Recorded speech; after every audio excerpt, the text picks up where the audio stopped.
किसान आंदोलन पर सुप्रीम कोर्ट में बनेगी कमेटी, सरकार और किसानों के प्रतिनिधि शामिल होंगे। सीजेआई बोबड़े आज सुनेंगे आंदोलनकारियों का पक्ष। गाजीपुर बॉर्डर पर आज 18 खाप पंचायतों के मुखिया जुटेंगे। किसान नेता राकेश टिकैत ने पूरे पश्चिमी यूपी के किसानों से आने की अपील की। अब डिजिटल प्लेटफॉर्म के जरिए भी आंदोलन चलाएंगे किसान संगठन। हैशटैग किसान एकता मोर्चा के साथ शुरू किया आईटी सेल। किसानों ने कल दिल्ली नोएडा चिल्ला बॉर्डर को जाम कर दिया, जिसके चलते गाड़ियों का लंबा जाम देखने को मिला। कृषि बिल को लेकर बीजेपी की महापंचायत। दिल्ली बीजेपी के अध्यक्ष आदेश गुप्ता बोले, जरूरत पड़ी तो सिंघू और टिकरी बॉर्डर जाकर किसानों को समझाएंगे। देश में गन्ना किसानों को केंद्र सरकार की बड़ी मदद। कैबिनेट ने 5 करोड़ गन्ना किसानों के लिए 3500 करोड़ की राशि मंजूर की। पीएम बोले, चीनी मिलों के लाखों कामगारों को लाभ होगा। राहुल गांधी पर शिवराज का बड़ा हमला। बोले, राहुल कृषि कानून का विरोध कर रहे हैं, लेकिन क्या वो बता सकते हैं कि मक्के की खेती कैसे होती है? किसान आंदोलन के बहाने बॉलीवुड में फिर तकरार। कंगना रनौत का दिलजीत दोसांझ और प्रियंका चोपड़ा पर तंज। कहा, किसानों को भड़काकर अब गायब हो गए। ग्वालियर किसान सम्मेलन में बोले कृषि मंत्री नरेंद्र तोमर। कहा, किसान ही केंद्र सरकार की सबसे बड़ी प्राथमिकता, लेकिन विपक्ष किसान भाइयों को गुमराह कर रहा है। चलिए देख लेते हैं अब राजनीति की खबरें। टीएमसी के बागी नेता शुभेंदु अधिकारी का विधायक पद से इस्तीफा। अमित शाह के दौरे के दिन बीजेपी में शामिल हो सकते हैं। अमित शाह 19 दिसंबर को बंगाल दौरे पर जाएंगे। मिदनापुर में रैली होगी, लोगों से मिलेंगे। दूसरे दिन शांति निकेतन जाएंगे।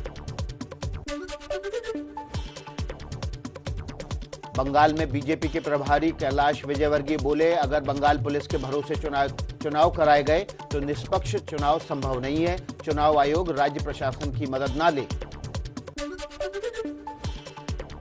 ममता बनर्जी ने कहा है कि मुसलमानों के वोट बांटने के लिए बीजेपी ओवैसी की पार्टी को देती है पैसा। ओवैसी बोले, मुझे खरीदने वाला कोई पैदा नहीं हुआ।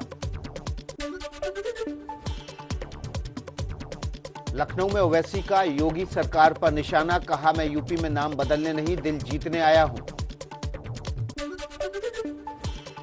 यूपी के जिला पंचायत चुनाव में ओम प्रकाश राजभर की पार्टी ओवैसी के साथ गठबंधन में लड़ेगी। राजभर बोले, बीजेपी के खिलाफ कोई बिना गठबंधन के नहीं लड़ सकता। यूपी के डिप्टी सीएम केशव मौर्य बोले, ओवैसी के यूपी में आने से बीजेपी को कोई फर्क नहीं पड़ता। बोले, आज की तारीख में यूपी के 60% वोटर बीजेपी के साथ हैं। यूपी के सीएम योगी आदित्यनाथ बोले, जहां माफियाओं ने अवैध कब्जा किया, उन जगहों को खाली कराकर गरीबों और समाज के प्रबुद्ध लोगों के लिए रहने की व्यवस्था की जाएगी। दिल्ली के डिप्टी सीएम मनीष सिसोदिया बोले, योगी राज में यूपी के स्कूलों का बुरा हाल। दिल्ली के स्कूलों को योगी के मंत्रियों ने बताया था खराब। केरल के लोकल बॉडी चुनाव में बीजेपी का प्रदर्शन पहले से सुधरा। चर्चित सबरीमाला मंदिर वाले शहर में बीजेपी को भारी जीत।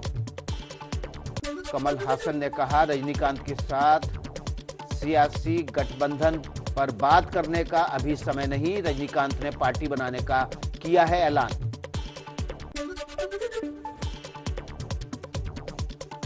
अयोध्या में राम मंदिर निर्माण के लिए देश भर से लिया जाएगा दान। 15 जनवरी से 27 फरवरी तक चलेगा अभियान। 10, 100 और 1000 रुपए का होगा कूपन। तो सियासी अपडेट आपने जान ली। आप जान लीजिए देश की कुछ अहम खबरें जिस पर आज हलचल देखी जा सकती है। सभी धर्मों में तलाक के लिए एक समान आधार तय करने पर सुप्रीम कोर्ट ने केंद्र सरकार को नोटिस भेजा। गुजारा भत्ता पर भी मांगा जवाब।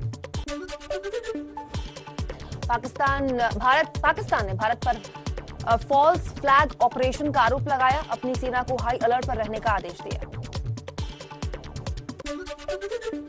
जम्मू कश्मीर के श्रीनगर से लापता 2 युवकों के आतंकी संगठनों में शामिल होने की आशंका। पुलिस को शक है कि पीडीपी नेता की हत्या में दोनों का हाथ हो सकता है। जम्मू कश्मीर में कल डीडीसी चुनाव के लिए वोटिंग हुई। पंचायत चुनाव के 7वें दौर की वोटिंग में लोगों ने बढ़ चढ़कर मतदान किया। 22 दिसंबर को प्रधानमंत्री मोदी यूपी की अलीगढ़ मुस्लिम यूनिवर्सिटी के कार्यक्रम से जुड़ेंगे। ऑनलाइन शताब्दी समारोह में हिस्सा लेंगे। महाराष्ट्र की उद्धव ठाकरे सरकार को हाई कोर्ट से झटका। मुंबई में कंजूर मार्ग मेट्रो शेड के काम पर बॉम्बे हाईकोर्ट ने रोक लगाई। यूपी के प्रतापगढ़ में एक विधायक के भाई ने खुलेआम गुंडागर्दी की। बीआरसी ऑफिस में घुसकर कंप्यूटर ऑपरेटर को पीटा।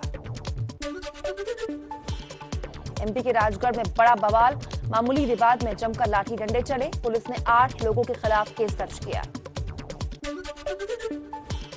बेतिया नगर परिषद के इंजीनियर सुजन सुमन के घर पर निगरानी का छापा।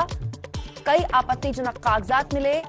सुमन पर आय से अधिक संपत्ति का आरोप है। हाजीपुर में खाद्य सुरक्षा के तहत मिलने वाला अनाज नहीं मिलने से नाराज लोगों का गुस्सा फूटा। सड़कों पर उतरे लोग मौके पर पहुंचे अधिकारियों से धक्का मुक्की हुई। बिहार में शराबबंदी की असलियत की पोल खुली। मुजफ्फरपुर में 2 शराबियों ने कई घंटे तक हाई वोल्टेज ड्रामा किया। पकड़ने के लिए पुलिस को अच्छी खासी मशक्कत करनी पड़ी।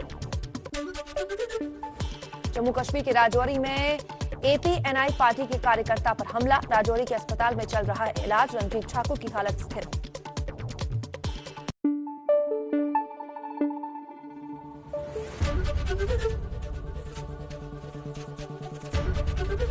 एबीपी न्यूज आपको रखे आगे।